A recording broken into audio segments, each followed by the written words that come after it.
Eric Sussman, welcome. Nice to see you, my friend. Nice to see you too. Everyone, Chris Sawyer, Sommelier to Stars, that's you right out there. SawyerSomm.com, and this in here is Gravenstein Grill, where I'm the sommelier partner, and obviously we don't have much business today. This is that time of the year, a year like we will never know it again, 2020. So in this kind of series here, I've been doing some interesting things by talking to chefs and different people from the industry. I think it's really important for everyone to get to know, here we are in Sonoma County, pretty much stuck here together, which is not a bad thing. We like each other.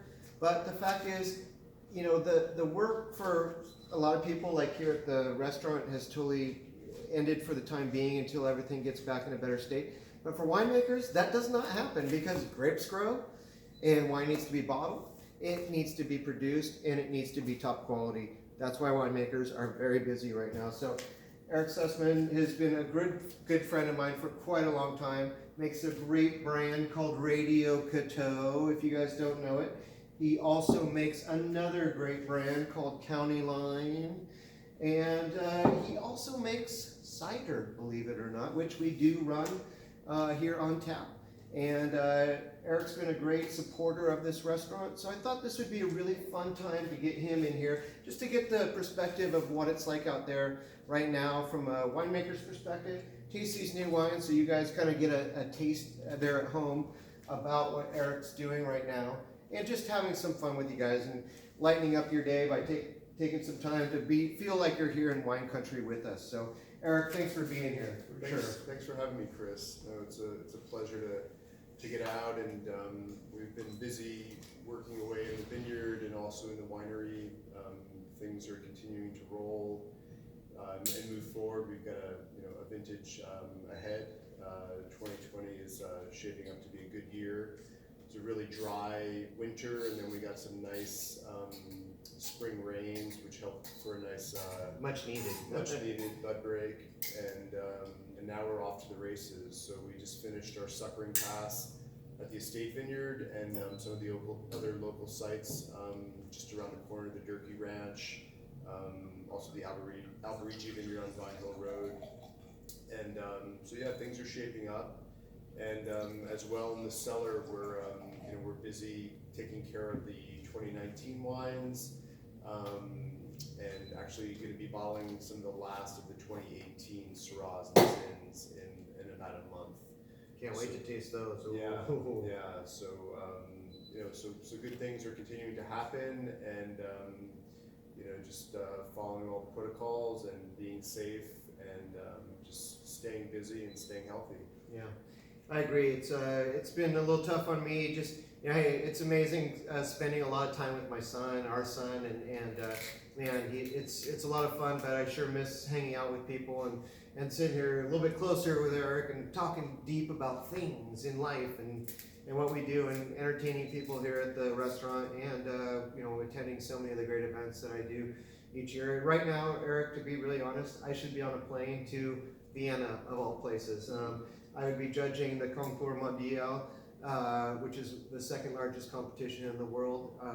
I would be with 10 other American judges, and there are 350 judges in this competition. We would be heading towards Vienna to spend a couple days, and then we would be going to straight to south part of the Czech Republic, and after that I would be going to to some other places, including the Tokaj region of Hungary. So kind of bummed that didn't go through, but you know what? If I'm going to make use of my time, I'm going to drink fine wines, and I'm going to be with, as near as possible, with friends. So this is your new rosé, Cha-ching. So this is a really special one. This is the Elke Home Ranch. So let me give you my perspective on the Elke Home Ranch, just for you guys. Elke Home Ranch is actually right in the middle, pretty much the middle center spot of Anderson Valley, because it's really between Boonville and Philo. So it's a really special kind of area there. It's kind of like if you had a crescent moon, it would be the banana part, the fat part of that moon in the middle. really great piece of property. Mary Elke is one of our, she's a hero to us, and what an amazing woman. Her son runs the ranch now, and this is a special little place. It's actually right in between. It's kind of funny that it's county line. This is like valley line, you know, exactly where it's located in Anderson Valley. Yeah, no, we've been working with the Elke Home Ranch since 2005, and it's a really unique rosé in the sense that it's a Champagne clone of Pinot Noir. It's called a VVM, and it's a clone that Mary sourced way back when, and it was used for sparkling wine by some of the sparkling wine houses up in Anderson Valley, like Roederer. And we've been working with the fruit since 2005. And we pick, essentially when they're picking for sparkling, so the potential alcohol is at 12%, just under or above, depending on the vintage. And then we whole cluster press, and then we barrel ferment in neutral French oak. So it's, you know, it's kind of designed to be very crisp, kind of racy, dry rosé. We say bone dry, oyster inspired, a wine that kind of washes down oysters really well. And it's very versatile, and it's just, you know, a great wine for spring and summer, and actually even in the rain or in the winter. So you know, rosé's been embraced now through all the seasons, which is great. And there's a lot of great rosés out there. So and the acidity in this wine also helps it to age. Yeah, I'll say one thing. There's that really makes this stand out dynamically from a lot of rosés out there. It's just it starts out so pretty and crisp, and then it explodes completely in the back of your mouth, and it's got this kind of almost like blood orange kind of note to it too. It's really big, and it's bigger than you think, and then you go, wow, that was a great experience. And that just happened inside my mouth, you know. Yeah, and it's, you know, it's like I said, 12% alcohol, so definitely you know, something that you could enjoy drinking, and it's not going to knock you over, and it's very refreshing. Some nice grapefruit rind to it, some watermelon notes, just kind of really fresh and bright. Pretty amazing, pretty amazing. Well, thank you for bringing that one. You know, I want to say one thing too. One of the wines that we won't taste, you know, kind of going into the. Well, let's just stop right there. This is a great brand, you guys, and I want you to know that. Radio-Couteau is really one of my favorites. Don't let it go to his head, but this guy can make some wine. But the fact is that, you know, you and I have known each other pretty much since you launched this brand. Tell everyone a little bit about your background and what brought you here to Sonoma County? Sure, yeah, no, so. A New Yorker. A New Yorker. Grew up in New York on Long Island, and went to school up at Cornell. Was studying agricultural sciences with a focus in viticulture, and did some research at the experiment station in Geneva, New York, while I was in the undergrad program, and I was assessing the feasibility of organic viticulture in upstate New York. And once I graduated, I moved out to Eastern Washington, to the Yakima Valley, and actually took a vineyard through an organic certification process there, started winemaking, and then said, hey, you know, I really want to get over to the old world, and spent 2 years in France, 95 in Bordeaux, staging at Mouton Rothschild and Claire Milon, and then in 96 was in Burgundy at Cantarmont and Jacques Prière, and also in a school in Burgundy, kind of a vocational school for winemaking. So it was 2 great vintages, and really got me grounded in the old world traditions. And then came back to California in 97, spent a year as the associate winemaker at Bonnie Doon in Santa Cruz. Bonnie Doon, you guys. Bonnie Doon. Which was a really dynamic experience. And then moved up to Sebastopol in 98 and was the associate winemaker at Dalinger Winery for 4 years from 98 That's to 2001. cool. That's cool wine. Yeah. So the Dalinger kind of got me grounded in the Sebastopol area, and then in 2002, launched Radio-Couteau, and so you know, in 2021 this will be 20 years for us under the Radio-Couteau label, and we have an estate vineyard up in Occidental, and we have an amazing team at Radio-Couteau, and it's not just me. I've got a great group of colleagues, super talented and dedicated to what we're doing. That's amazing. Yeah. Well, I'm glad you're here, my friend. I'm glad that Eric also comes into this restaurant quite often, and we carry his wines. And one that we wanted to show off today is a really special one. This is the La Neblina.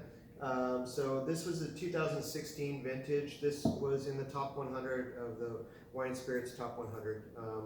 It was great to see Eric there at the awards ceremony, which was held, November or something last year. Yeah. And just to have Sonoma County represented in these kinds of, the top 100s of the world, it's not uncommon. I mean, every year, of course, Sonoma County is represented in some ways, but to have such a micro boutique winery like Eric's represented, where people get it, like I've been getting these wines for a long time, but once you do, you realize you've got a good thing here, and it's really about the vineyard. So tell us a little bit about this wine, the background on this wine. Yeah, so La Neblina means the fog in Spanish, as Nebbiolo means the fog in Italian. And La Neblina is a tribute to the fog in this coastal area, and it's basically the fog and the maritime influence that allows us to grow Pinot Noir in a climate that can sometimes be warmer. And so La Neblina, this is the 2016. It's a wine that's capturing the context of the vintage as opposed to a specific site. So this is coming from selection of barrels from our single vineyard bottlings and also from the Hallberg Ranch. Which I love, that Hallberg Ranch. Awesome. So that's a really special vineyard up the road from us here. That's pretty much in the sweet spot of the Gold Ridge soils. There are these amazing kind of beige, light beige, almost white colored soils that I grew up as a kid. I mean, this was pushed up from the bottom of the ocean. It's so sandy. And the Hallberg Ranch is now owned by, the great family that owns Emeritus Wines, Emeritus Vineyards. And it's really right there along Highway 116. You can see it, but you don't, sometimes you just have to be a winemaker or a somm like me to understand how freaking cool that place is, to really understand that it looks like the other ones on Rolling Hills, but it's not. It's got some really interesting clones there too, and I mean, I think that this is probably part of this blend. What's in here as far as the clone material? There's an array of clones. We have some Burgundian heirloom selections. We've got some Dijon selections.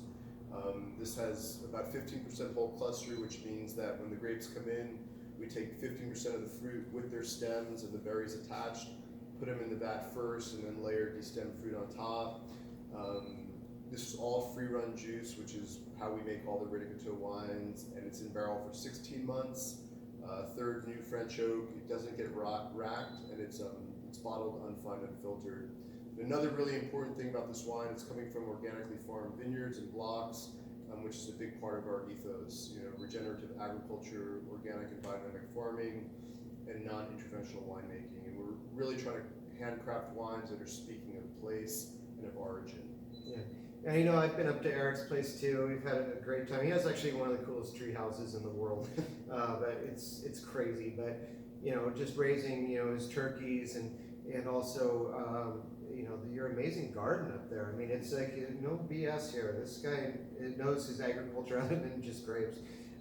It's fantastic up there, and it really is at a sweet spot too. And I mean, here we are. I'm looking out. This is the light, you guys. That's from the window right there, because that's actually going west, and it's in the late afternoon right now.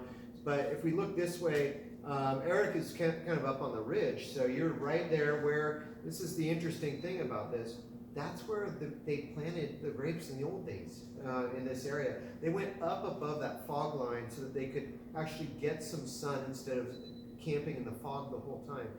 Granted, there were different grape varieties, and we didn't have Pinot Noir and Chardonnay that grow good in moderate temperatures. They needed hotter kind of temperatures up there as Zinfandel, which is still grown up there on those ridges, and it's amazing. You make a great Zinfandel. Yeah, we have some vines from a block that was planted in 1946, and they're dry farmed, and you don't find a lot of Zinfandel up there. Now it's Pinot Noir and Chardonnay country, but it's really bright, higher acid coastal Zin, which is pretty exciting. But we have a really diverse growing region here, and it's all about the little microclimates. And as Chris mentioned, the Gold Ridge soil is king in this area. It's sandy loam, well drained, and the vines are happy but not too happy. The little bit of stress on the vines is a good thing for the wine. Absolutely, that's a good little rhyming one. We need shirts with this stuff going on. But really, what I'm getting at is, I mean, the density of this wine. This is not a typical Pinot Noir. There's a reason it got top 100 in the world from the Wine and Spirits Top 100. I mean, there's something special about this kind of site here and what kind of area we're growing in. I've always been a big fan of the Hallberg vineyard. I think a lot of people, sometimes they'll see it, Gary Farrell, doing the Holberg and things like that, that you'll see it as a actually designation, and of course Emeritus Vineyards. But I think that just how you can take these grapes and really round them out. It rounds the whole mouth. It fills it with great acidity, but flavors that are shooting off on all kinds of cylinders all over the place in the mouth, instead of being one-dimensional. Is anything but one-dimensional wine. This is one that will only get better in our glasses as we continue to talk. Unfortunately, we got to cut you off pretty quick, but it is one of those things that this is why Pinot Noir is so great here in Sonoma County, is because it's not just about that first pour. It's about how that wine opens up, and as you go through a meal and that meal progresses, how these wines continue to stack up. And it's not even, you didn't make this wine, I didn't, he did. But the fact is that I need wines like this on my list, because I need people to be able to, oh, that's a really nice soup. Oh, great combination with that, Chris. But then I want them to hug me after they have duck on the next course too, and maybe even some chocolate after that. This is the kind of wine you buy one bottle of it and you're like, this took me a long ways. It's just, it really can pair up as it develops in the glass as it gets air. This is a young wine. I like it. Yeah, no, I mean, it's 16, which is a great vintage. We often say Radio-Couteau is old world technique, new world fruit, so you get some old world sensibilities where it's not a big fruit bomb, but more layers, as Chris said, and complexity, and some underlying structure, which gives it the longevity. Yeah, I love it. Well, with that being said, thank you, kind sir. Stay tuned for our next full episode, because we're going to talk a little bit more about something else that he does. It's called cider. Cheerios, my friend. Let me go get some glasses.